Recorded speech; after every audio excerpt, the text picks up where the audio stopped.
Tanda hubung biasanya dipakai untuk menghubungkan atau menyambungkan unsur-unsur kata ulang dan merangkai unsur bahasa Indonesia dengan bahasa asing. Contohnya yaitu anak-anak kelaparan di negara Afrika adalah akibat dari globalisasi. Nah, yang kedua yaitu tanda titik. Tanda titik berfungsi untuk mengakhiri sebuah kalimat yang bukan pertanyaan atau seruan.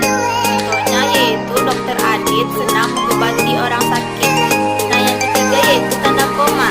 Tanda koma memiliki tiga fungsi. Yang pertama yaitu untuk memisahkan unsur-unsur dalam suatu pemerincian atau pembilang. Nah, yang kedua yaitu memisahkan dari induk kalimat apabila anak kalimat itu mendahului induk kalimat. Nah, yang ketiga yaitu memisahkan petikan langsung dari bagian lain dalam kalimat. Contohnya yaitu studio tersebut tersedia berupa gitar, drum, dan bass. Nah, yang keempat yaitu tanda seru. Tanda seru dipakai sesudah ungkapan atau pernyataan berupa seruan atau perintah yang menggambarkan kesungguhan, ketidakpercayaan, atau rasa emosi yang kuat. Contohnya, jangan letakkan benda itu di depan saya. Ya, di sini saya ingin melanjutkan presentasi teman kita, yaitu tentang penulisan tanda baca. Di dalam penulisan tanda baca juga terdapat tanda titik koma, di mana tanda titik koma ini berfungsi untuk memisahkan kata-kata yang sejenis atau setara, serta memisahkan kata-kata setara di dalam satu kalimat majemuk sebagai pengganti kata penghubung. Contohnya yaitu hari minggu sore titik koma kami belum selesai juga titik.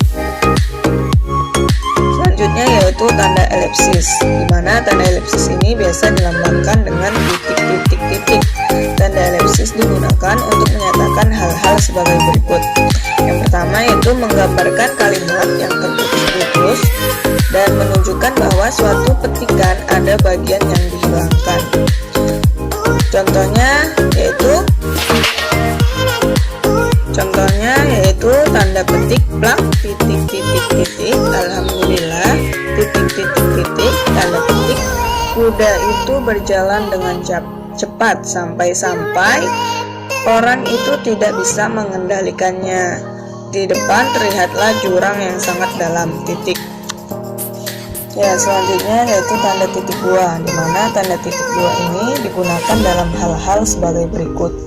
1. Pada akhir suatu pernyataan lengkap bila diikuti rangkaian atau pemerian. 2. Pada kata atau ungkapan yang memerlukan pemerian. 3. Dalam teks drama sesudah kata yang menunjukkan pelaku dalam percakapan. Contohnya yaitu Fakultas Pertanian Universitas Riau memiliki 3 jurusan titik 2, peternakan, agroteknologi, dan gizi titik. Dalam penulisan tanda baca terdapat tanda baca tanya, di mana tanda tanya selalu dipakai pada akhir kalimat tanya.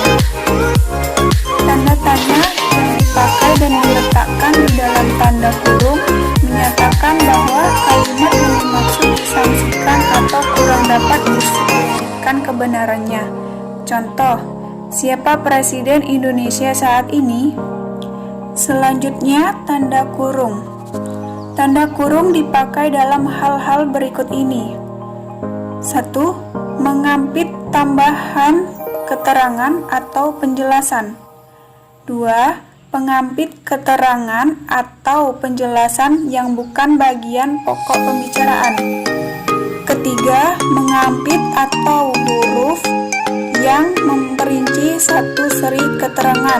Contoh, jumlah barang yang diminta pada berbagai tingkat harga disebut demand dalam kurung permintaan. Selanjutnya, tanda baca kurung siku. 1. Mengampit huruf, kata, atau kelompok kata sebagai koreksi atau tambahan pada akhir kalimat atau bagian kalimat yang ditulis draft lain. Kedua, mengampit angka dalam kalimat penjelas yang sudah bertanda kuning. Bertanda kurung.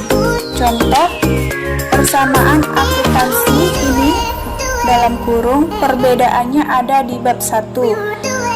Dalam kurung siku, lihat halaman 38 sampai 40. Perlu dipelajari di sini.